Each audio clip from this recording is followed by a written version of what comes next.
बाबा जी हैं जिनको अभी रिसेंट में ये फ्रैक्चर हो गया है। अभी हम उससे रिलेटेड काउंसलिंग के बारे में बात कर रहे हैं, ठीक है। तो इनको जो फ्रैक्चर हुआ है वो बेसिकली हिप का फ्रैक्चर हुआ है, तो जिसके अंदर क्या होता है कि आमतौर पे 90 ईयर्स में अगर हिप का फ्रैक्चर होता है तो वो यूनाइट नहीं करता, जुड़ता नहीं है, ठीक है। तो हिप बॉल जो होती है हमारी फीमर शाफ्ट से अलग हो जाती है। तो ये जो बॉल अलग हो जाती है उसमें क्योंकि एज इतनी ज़्यादा है तो हीलिंग पावर जो होती है बॉडी की काफ़ी कम हो जाती है, तो जुड़ने की संभावनाएं काफ़ी कम हो जाती हैं। इसलिए इस एज के अंदर अगर वो सर्जिकली फिट होते हैं, क्योंकि ये फ्रैक्चर आमतौर पे इसी एज का होता है, तो पहले देखा जाता है कि भाई वो सर्जरी के लिए फिट हैं कि नहीं है, उनका हार्ट कैसा काम कर रहा है, किडनीज कैसे काम कर रही हैं, ये सारा सिस्टम देखा जाता है, टेस्ट किए जाते हैं। उसमें से अगर कुछ परेशानी दिखती है तो पहले उसको सॉल्व करते हैं, फिर ऑपरेशन के लिए लेते हैं, क्योंकि ऑपरेशन एक स्ट्रेसफुल सिचुएशन होती है। तो इस सिचुएशन में क्या होता है कि आदमी ऑपरेशन के बाद जो स्ट्रेस होता है वो थोड़ा ज़्यादा होता है, उसके कारण क्या होता है कि सारे सिस्टम्स के ऊपर लोड ज़्यादा पड़ता है। तो पहले उन सिस्टम का एग्जामिनेशन हो जाना चाहिए, उसके बाद फिर सर्जरी के लिए सोच सकते हैं। लेकिन ये सर्जरी इसका इम्पॉर्टेंट है, ज़रूरी है अगर वो अपने पैर पे वजन डालना चाहते हैं तो, क्योंकि इस एज के अंदर मोबिलिटी के साथ ही आदमी का थोड़ा लंबा जी लेता है, समझे। मोबिलिटी नहीं रहेगी, एक जगह बैठे रहेंगे तो वैसे ही उनकी लाइफ डेबिलिटेटेड होगी, कम होगी तो फिर ज़्यादा कैसे चलेंगे। तो ये है कि हम चाहते हैं कि पेशेंट जल्द से जल्द अप एंड अबाउट मूव करना शुरू करें, चलना फिरना शुरू करें। उससे क्या होता है कि पेशेंट की एक टाइम का तो स्ट्रेस बढ़ता है, सर्जरी क्या है वो स्ट्रेस तो बढ़ेगा हमेशा, लेकिन अगर हम 6 महीने 8 महीने साल भर 2 साल ऐसे देखेंगे, इतने लंबे ड्यूरेशन में देखें तो ऐसे पेशेंट चलने फिरने के काबिल हो जाते हैं जल्दी। तो इनको जो सर्जरी होगी इसमें हिप को रिप्लेस करेंगे। अगर हम कराते हैं तो कितने टाइम में चलने फिरने करेंगे। इनको जो हिप रिप्लेसमेंट होगा वो ऐसा होगा कि हम अगले दिन से इनको खड़ा कर देंगे, लेकिन क्योंकि घाव होता है, इंसिजन दिया जाता है, मांसपेशी टीयर होती है, सारी चीज़ होती है, उस चीज़ को रिकवरी में 4 हफ्ते मानिए। 4 हफ्ते में ये ऐसे हो जाएंगे जैसे पहले वॉकर के साथ चल रहे होते थे, वैसे हो जाएंगे, समझे। 4 हफ्ते में वैसे हो जाएंगे। पहले 4 हफ्ते में थोड़ी सपोर्ट की ज़्यादा नीड होगी। टॉयलेट तक ये 2-3 दिन में आराम से चले जाएंगे, टॉयलेट पे सीट पे बैठ जाए, वॉकर के साथ सपोर्ट की ज़रूरत होगी शुरुआत में, लेकिन 2-3 दिन में अपना खुद से टॉयलेट तक चले जाएंगे, समझ गए।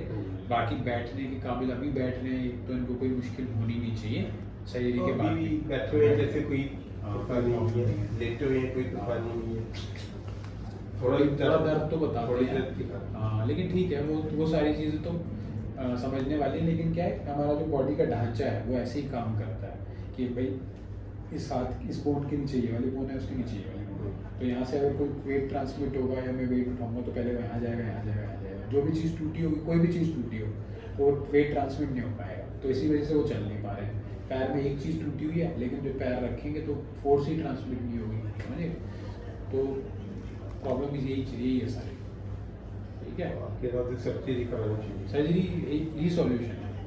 सर्जरी के बिना तो जैसे हैं वैसे हैं ही, समझ रहे हो कि बैठ रहे हैं, चल नहीं पा रहे हैं, हाँ। नहीं कराते तो एक बार नहीं कराते तो ऐसे ही चलते रहेंगे जैसे अभी है, उसमें कोई परेशानी नहीं होगी।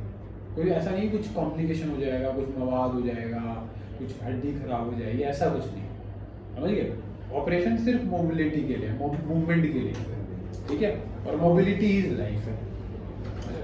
तो बस ये है कि हम ऑपरेशन का रिस्क वर्सेस बेनिफिट ये हमें देखना है। बेनिफिट ये है कि आराम से चल फिर पाए, रिस्क ये है कि 1 टाइम जो सर्जरी का कॉम्प्लिकेशन के चांसेस होते हैं वो ऐसे पेशेंट में आमतौर पे अगर कोई यंग आदमी होता है तो उसमें सर्जरी के कॉम्प्लिकेशन के चांस 1% भी नहीं होते, वो इनके अंदर वो 10% तक होते हैं सर्जरी के रिस्क कॉम्प्लिकेशंस। लेकिन सर एक दिक्कत है ना कि इनके वजन भी बहुत है और एक हड्डी कमजोर हो गई है, ब्रेक हो गई है, अब पहले भी ऑपरेशन अब घूमेंगे चलेंगे तो हाँ।